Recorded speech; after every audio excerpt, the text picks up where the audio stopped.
Jamaica is waking up to a political storm this Thursday, June 18, 2026.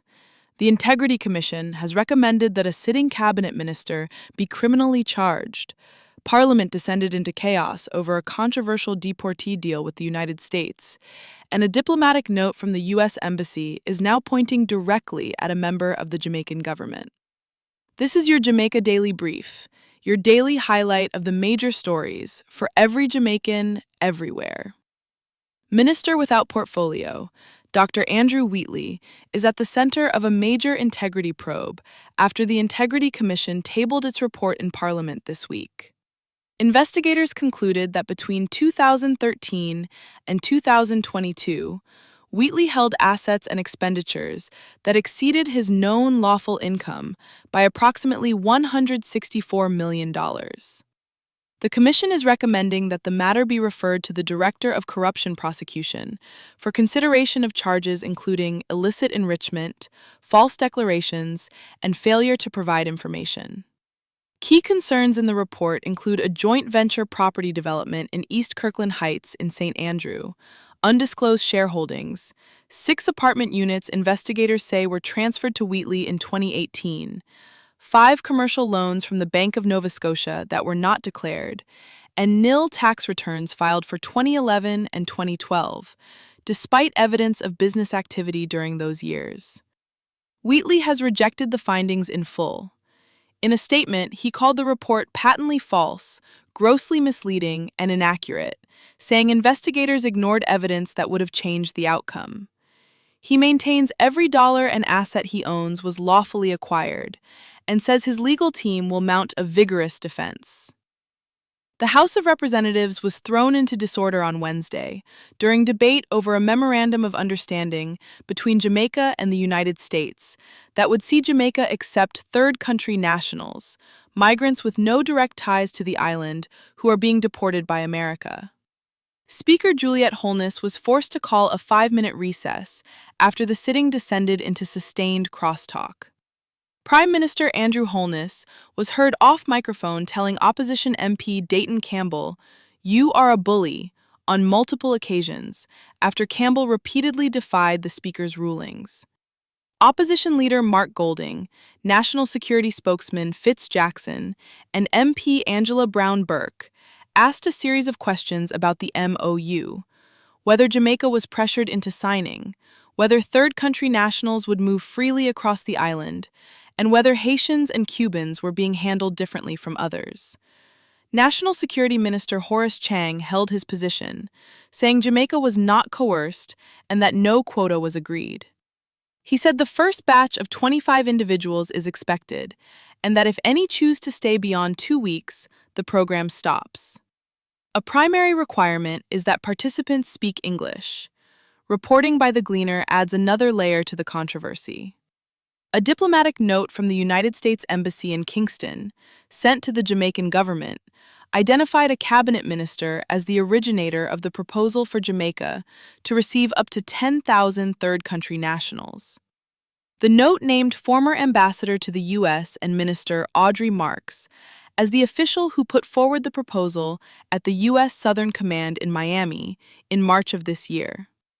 The government has maintained no agreement for 10,000 TCNs exists.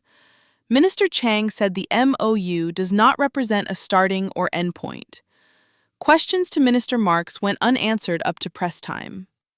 Human rights group Jamaicans for Justice has separately warned that the arrangement could expose Jamaica to violations of its international obligations, including the principle of non-refoulement, which bars the return of individuals to places where they face serious harm. JFJ is calling for the full MOU to be released and for proper screening and independent monitoring to be put in place. Now turning to other major stories across the island today. Jamaica's security forces are doubling down on an ambitious target, keeping the country's murder count below 500 for 2026.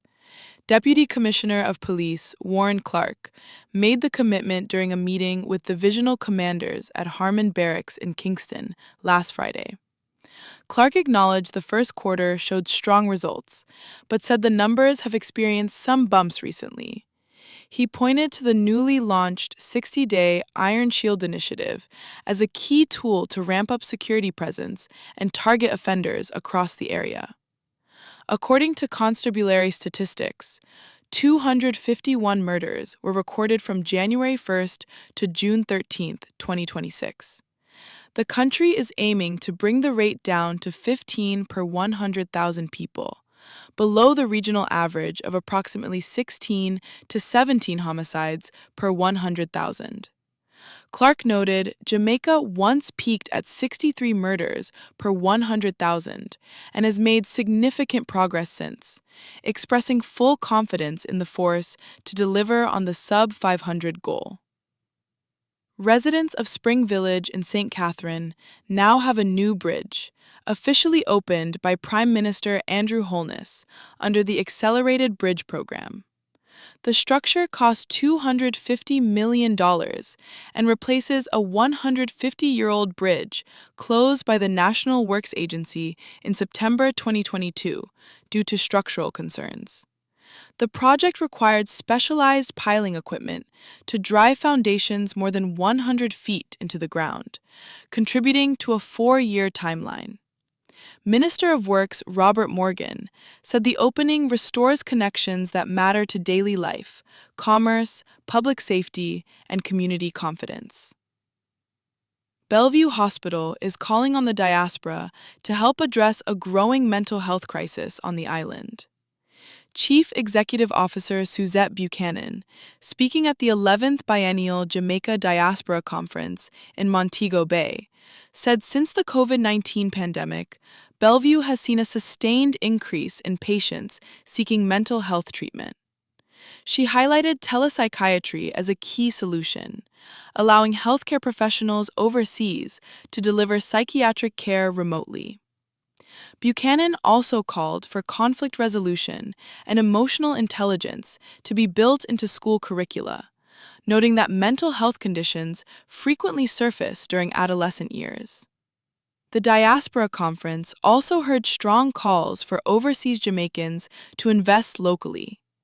Prime Minister Holness urged diaspora members to consider purchasing property in Jamaica, saying home ownership can stimulate economic growth while creating more affordable housing for residents. Tourism Minister Edmund Bartlett echoed the message, encouraging the diaspora to move beyond remittances and take ownership stakes in Jamaica's tourism assets.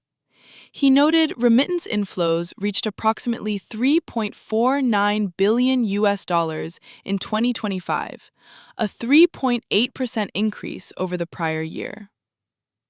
At Spanish Town Hospital, the urology department received 3 new pieces of medical equipment, including an ultrasound machine and a biopsy gun, donated by urologist Dr. Elon Thompson.